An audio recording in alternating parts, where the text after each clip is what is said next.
So ang kagandahan nito mga idol, kung napapansin niyo, ayan, napapansin nyo, ito, yan, 13.8 na umiilaw na yan. Yun yung monitor natin, yun yung karga, power ng ating baterya dito mismo sa sasakyan na to, nating ginagamit. So, maliban sa pinakinabangan natin itong charger na to para sa ating mga cellphone, ay namomonitor pa natin yung power ng battery. Magandang araw sa inyong lahat mga idol at welcome muli sa akin channel.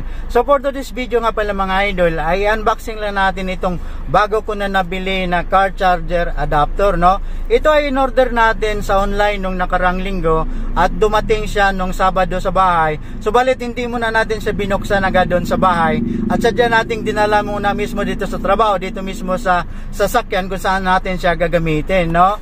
So ngayon unboxing natin siya mga idol at para ipakita ko rin sa inyo mga idol kung ano bang klase ito na car charger adapter, no, para sa mga pag magcha-charge tayo sa cellphone natin mga idol. Okay, so ayan, hanap lang tayo na ito ball pen, yan. So okay, yan. Tapos baliktarin ko lang tong camera natin. Nag-iisa kasi tayo, so baliktarin natin yung camera natin para maipakita ko sa inyo mabuti mga idol. Okay? So ito na siya mga idol, ayan, bubuksan na natin. Medyo mahirap nga lang kasi naghawak yung isang kamay natin sa phone natin sa camera, tapos isang kamay lang. Okay lang, sige lang. So ito na yung pinaka box niya, pinaka karton niya nitong product na ito mga idol. So ito bago natin buksan siya at titingnan yung pinakalaman nitong charger na ito mga idol, basahin muna natin ito nakasulat dito. So ito, long term charging without getting hot, low temperature is safer, no. So 4-in-1, then length niya ay 800 mm, no, millimeter.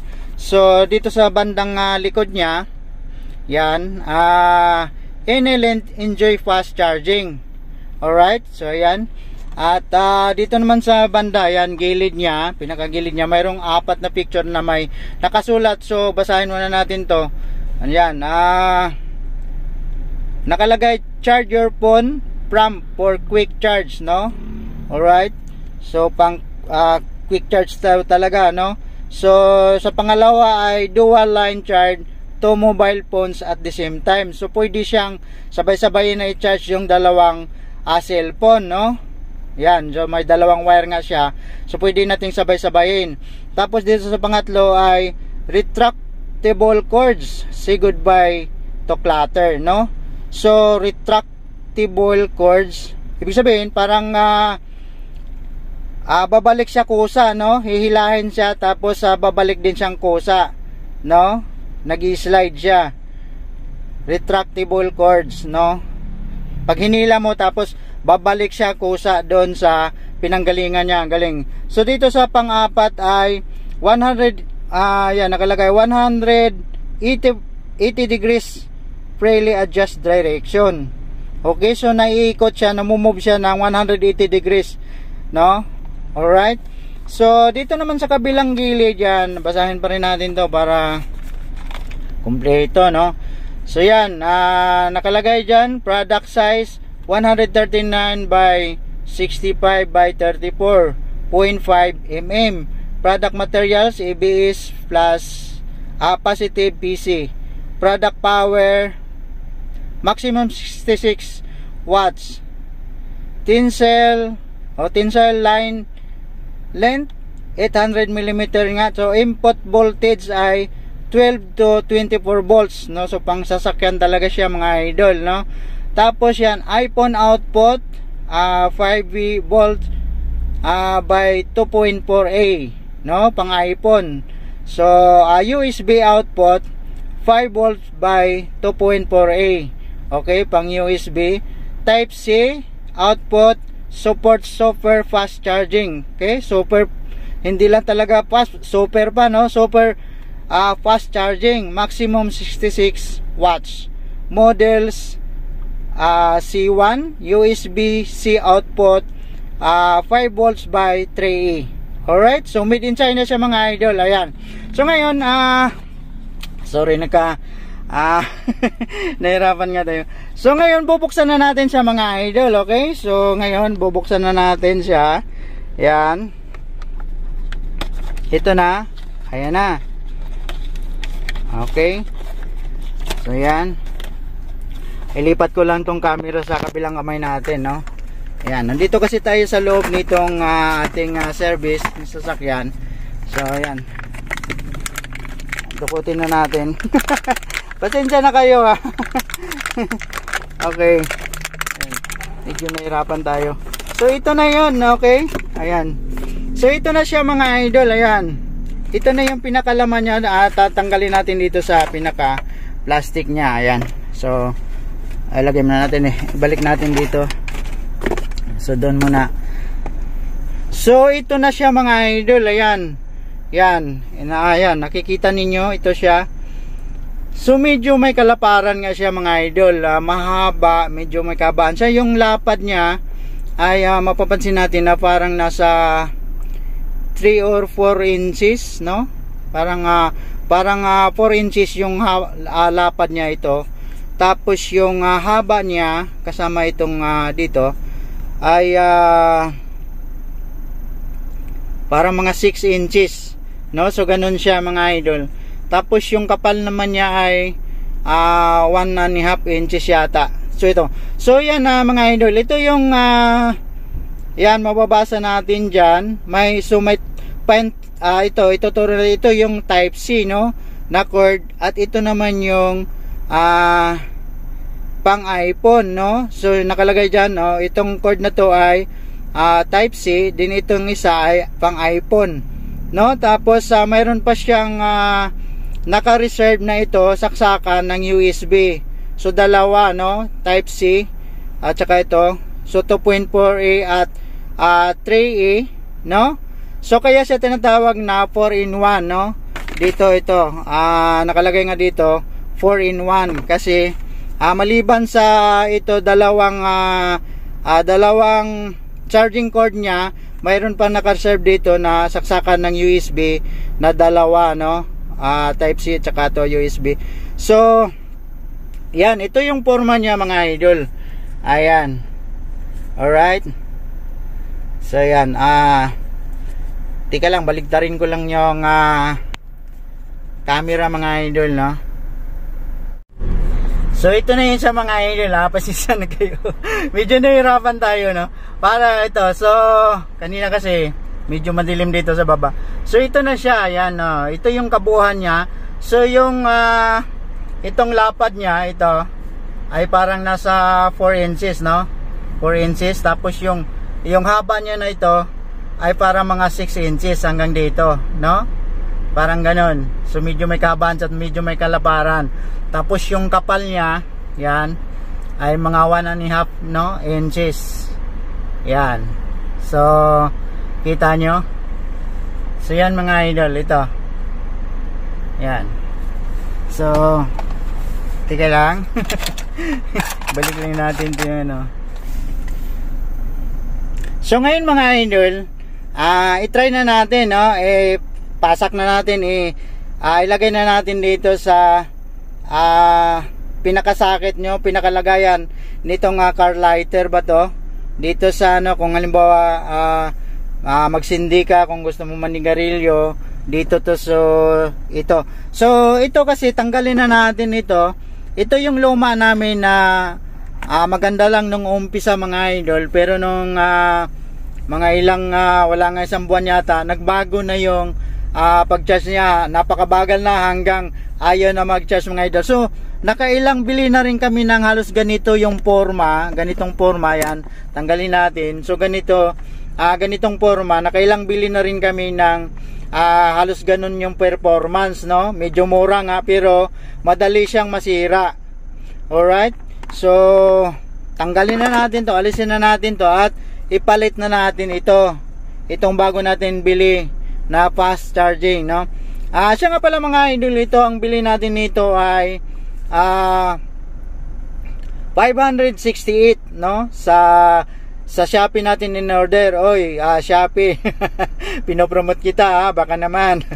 So sa Shopee natin to in order 560 kasama na yung delivery charge, no? So ngayon subukan na natin na ilagay. Ayan. So hindi siya pwede na pahiga, no? Kasi babangga siya dito sa side na to mga idol, itong siding na to. Dito Innova kasi itong sasakyan na to.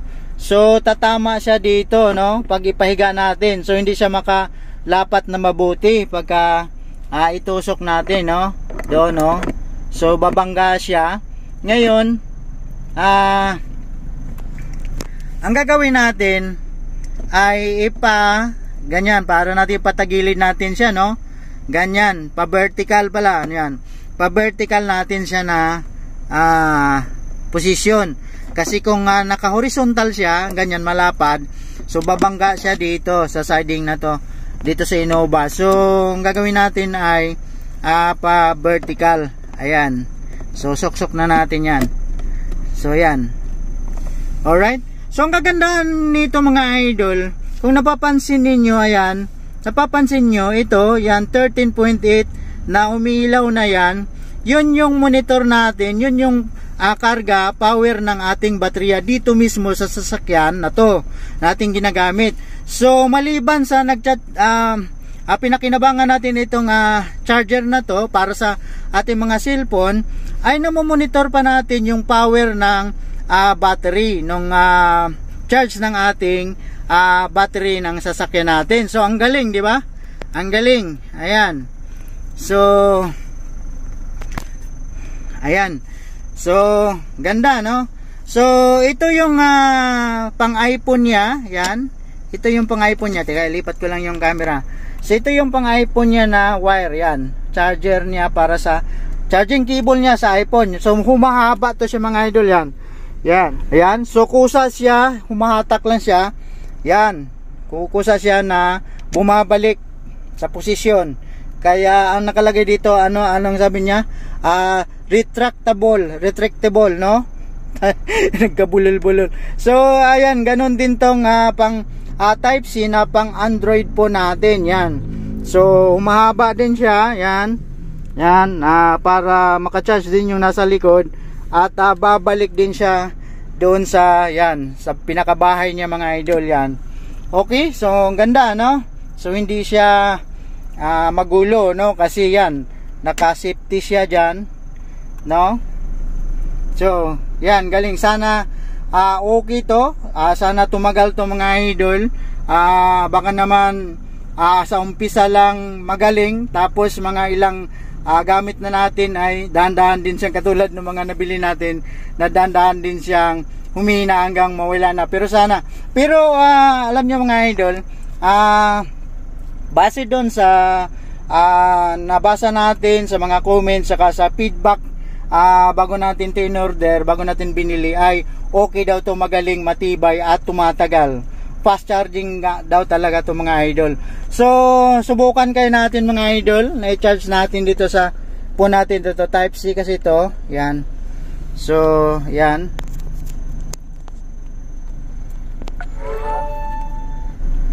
So hindi natin makita mga idol, okay? Hindi natin makita yung pag-charge niya kasi mumurahin lang tong natin, namamatay yung video natin. Mumurahin lang kasi itong cellphone natin, no? Kaya hindi natin makita. Okay, so ayan na siya mga idol. Ayan, nakaposisyon na siya dyan mga idol. So para lang talaga to, binili natin to para lang talaga dito sa service natin na Innova at saka sa Honda City. Kasi yung Staria naman, yung Hyundai Staria, maganda naman yung charger niya nun, yung sasakyan na yun. So binili natin to para dito sa Innova, at bibili pa siguro tayo ng isa para naman doon sa Honda City. Okay, so yan mga idol, naikabit na natin at umpisa na, gagamitin na natin siya ngayon mga idol. Yun nga, gusto sana natin, gusto ko sana ipakita sa inyo kung talagang gusto na sana natin patunayan kung talagang fast charging. Subalit nung sinaksak natin dito sa ating phone, ay namamatay yung video natin. So wala kasi tayong ibang ginagamit na camera, ito isa lang yung po natin. So medyo mumurahin lang itong muna po natin. So hindi ko may pakita sa inyo kung talagang fast charging nga. Pero hayaan nyo mga idol, kapag nagamit na natin to at talagang fast charging siya at tumatagal siya, magagamit natin na hindi siya nagbabago. So i-update ko kayo mga idol, gagawa tayo ng panibagong video tungkol dito mga idol. Kasi kagandahan dito, maliban sa mayroon dalawa siyang cord, yung isa type C para sa mga Android po natin, tapos yung isang cord naman ay para sa iPhone, pang iPhone. So hindi na tayo kailangan gumamit ng dalawang adapter. So sa isang adapter lang, pwede natin pagsabayin yung mag-charge tayo ng dalawang cellphone, no? Isang iPhone at saka isang Android phone. Pwede pa rin na mayroon siyang naka-reserve na saksakan pa ng USB dito sa ibaba, kaya nga 4-in-1 siya. So pwede pa rin na halimbawa dalawang Android siguro gagamitin. I-try natin yan, no? Kasi mayroon pa siyang USB na saksakan dito sa baba. At maliban dyan mga idol, ang gagandahan pa dito ay namumonitor yung karga ng battery natin mismo sa sasakyan natin, no? Gaya nga ng pinakita ko sa inyo kanina, na-monitor yung power ng baterya natin. So isa yan sa kagandahan. Kaya ayan ang pangako ko sa inyo, kung maganda yung feedback nito, kung maganda yung totoo nga yung nabasa natin sa mga comments ng nakagamit na nito, ay gagawa pa tayo ng susunod na video tungkol dito mga idol. Alright, so hindi tayo bayad dito mga idol, no? Hindi tayo sponsor dito sa produkto na to. Wala ngang pangalan akong sinasabi dito. Wala siyang pangalan, made in China siya mga idol. Okay? So ang nakalagay lang dito ay fast charging charger adapter. Alright? So ayan na. Nabulo na ng mga idol. Maraming salamat sa inyong panonood mga idol. At sa mga ating mga kapatid dyan, sa ating mga idol dyan na hindi pa nakapag-subscribe sa aking munting channel, baka naman pwede akong humingi ng isang subscribe na lang sa inyo. At syempre huwag niyong kalimutan din na i-like at i-share tong aking mga video, yung mga video ko pang nakaraan. Baka naman. At syempre maraming salamat sa lahat ng ating mga subscribers at mga followers. Alright, so ayan, ulitin ko, paki-like, share at paki-subscribe at paki-pindot na rin ating notification bell para maging updated kayo palagi sa ating mga bagong upload. Alright, so ayan, bye bye, God bless nga pala sa inyong lahat.